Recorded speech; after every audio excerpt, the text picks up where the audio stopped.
RGB, votre radio locale sur le 99.2 FM, l'émission c'est fait tard, comme chaque vendredi, 17h, 18h45, 17h, 18h45.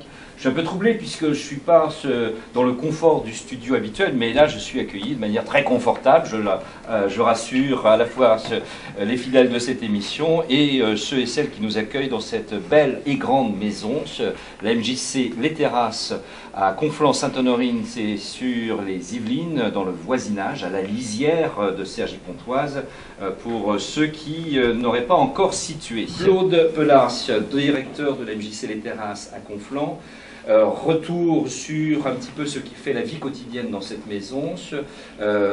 Tout public, les activités, elles s'adressent vraiment à tout public ou c'est toujours maison des jeunes et de la culture, c'est-à-dire qu'il n'y en a que pour les jeunes?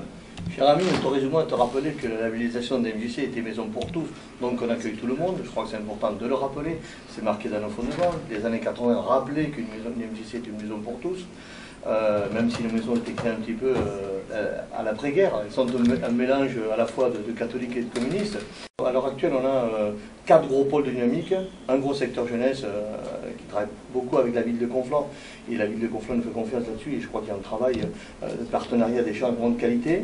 Je crois que la ville a découvert aussi les talents de nos pratiques, de nos animateurs.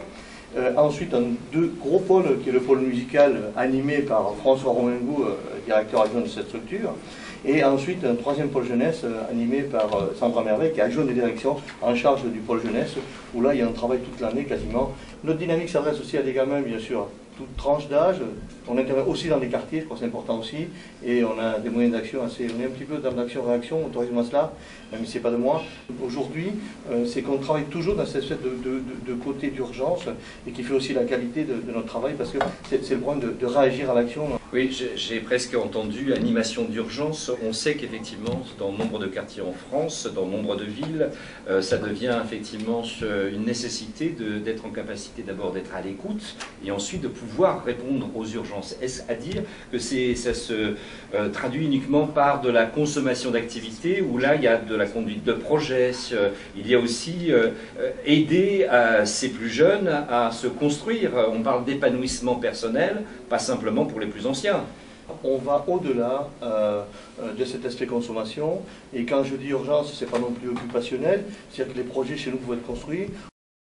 Alors, pôle jeunesse, j'ai bien compris, la musique, les musiques sont aussi au cœur du projet de cette maison des jeunes et de la culture, avec en particulier aussi un événement qui va en être à sa 2e édition sous sa nouvelle appellation, Festival Bonne Machine.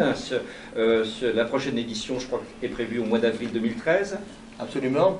Je ne rentrerai pas dans les détails, il faut que je vous dissimule un petit peu ce qui va se casser. Un peu de surprise, c'est ça. Simplement...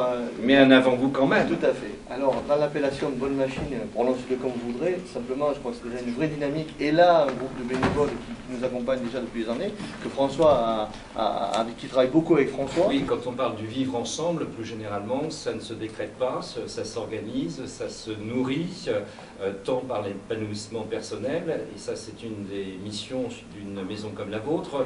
L'accès à la culture pour tous, ça participe aussi de cela? Absolument.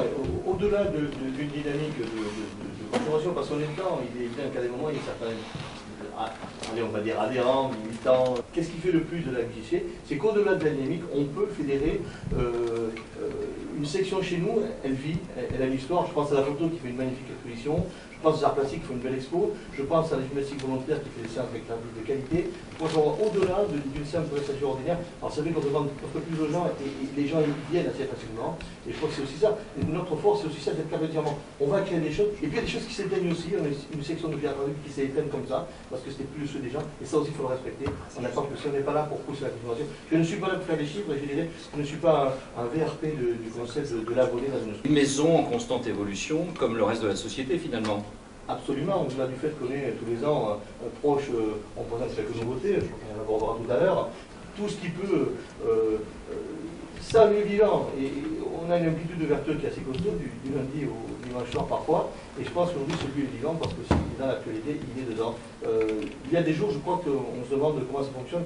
Il y a de la chimie là-dedans. Je vais lancer une pique vers tous mes amis de la culture, des centres culturels et en grand général des théâtres, style locaux aussi.